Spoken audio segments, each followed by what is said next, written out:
But "you raise me up" is absolutely the message of Easter. If you needed to condense it into a few words, that's exactly what it is. You raise me up. Because we're celebrating the resurrection principle that we see in all of life.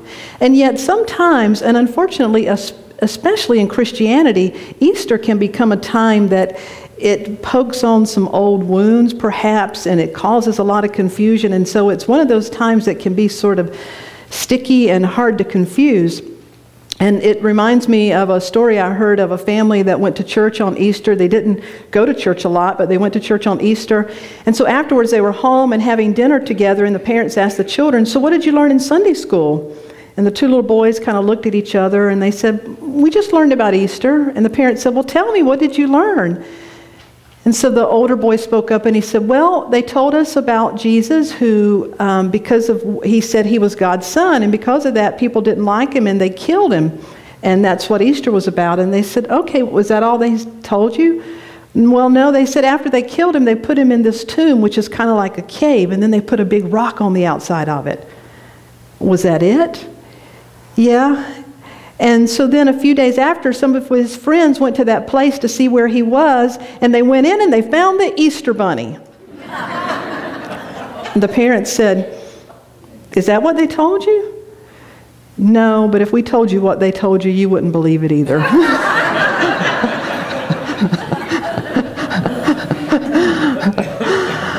Such is Easter at times. But this morning, I want to talk a little bit, or teach a little bit perhaps for a few minutes, and then take us into what is the real meaning for Easter in our life. Because Easter is absolutely a time we witness it in the seasons. When we talk about the resurrection principle, we're talking about an energy that is real and observable. We see it in nature. How many of you, I have spent more money at Home Depot the past 2 Saturdays because I can't help myself. All these beautiful flowers, and it's been gorgeous, and we see new life budding and springing up everywhere. Max Hendel said, "At this time of year, a new life and augmented energy sweeps with an irresistible force through the veins and arteries of all living beings, inspiring, instilling new hope, new ambition, new life, impelling them to new activities. The plants respond by an increased circulation of sap, which results in an additional growth of leaves and flowers and fruit. And yet every form of life expressing itself is evolving into a higher state of consciousness." In nature, we do see Easter this time of year where new life, those things which have been dormant, latent in the ground, are once again showing that there is a new phase of life yet to be revealed. At Easter, we also celebrate what in Unity we call the Christ principle. The word Christ really means anointed one, Christos, anointed one. And yet Christ, or called Atman, there are many different words for it. What Christ is, essentially, it is that impulse within all conscious creation. As human beings, we are the most self-conscious beings on the face of the planet, at least that we can see. And so the Christ principle, the Christ energy, is that God-given energy that is impelling us to grow and to evolve to what we are, and that is divine human beings.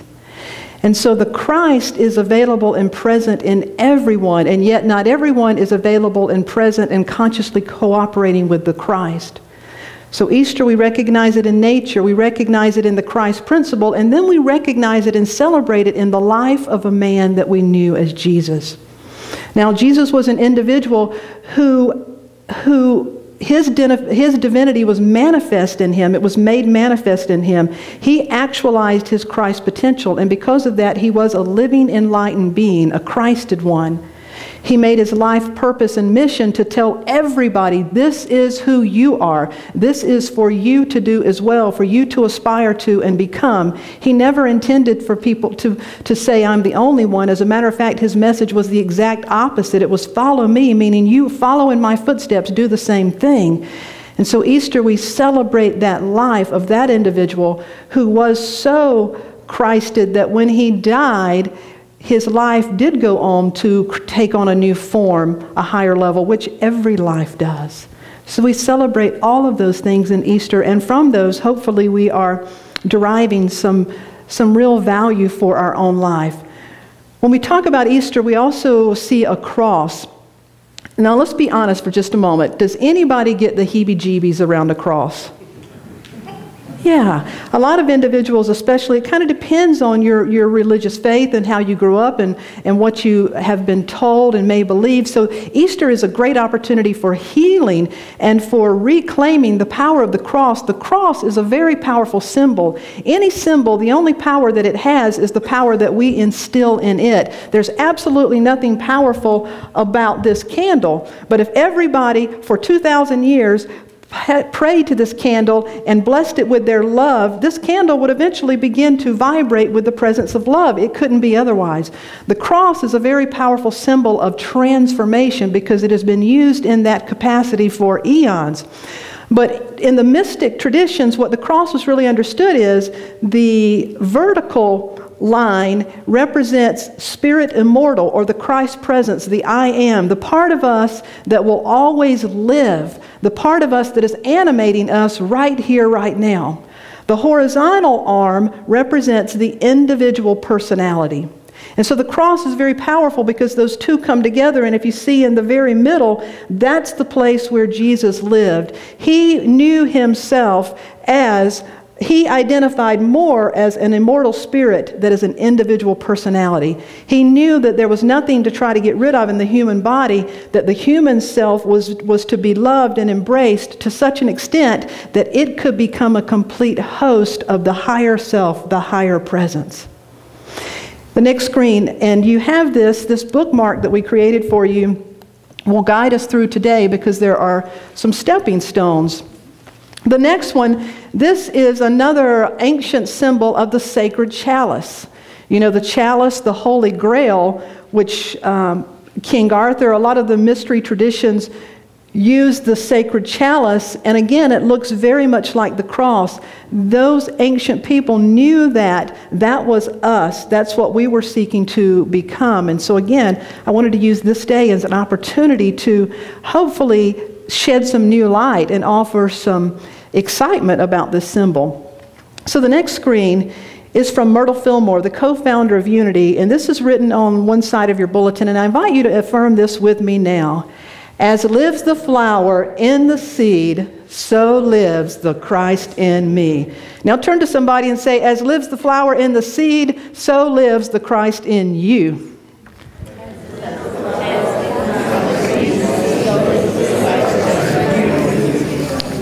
I heard somebody say in you, just like that.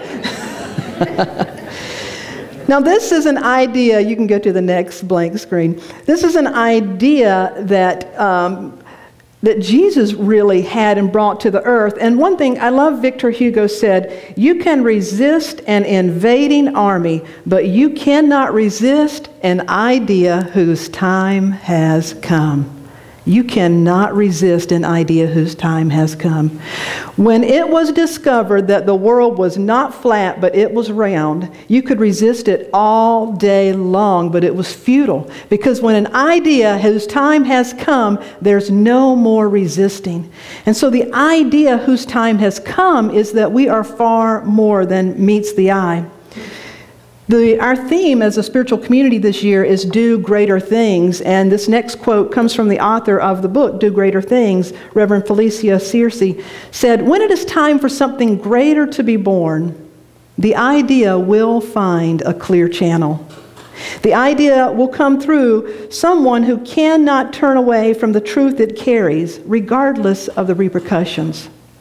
I think about it like this a lot. We don't so much have ideas as ideas have us, especially when our mind is open and available to God mind, to divine mind, instead of running reruns. Most of us run reruns all the time. We have like a disc jockey in our head who's on autopilot just playing the old tunes, the oldie but goldies, over and over and over. But the idea that Jesus had, and that is the cornerstone of the Easter message, Jesus said over and over again, the Father and I are one. Now again, in the tradition in which he studied the Father principle.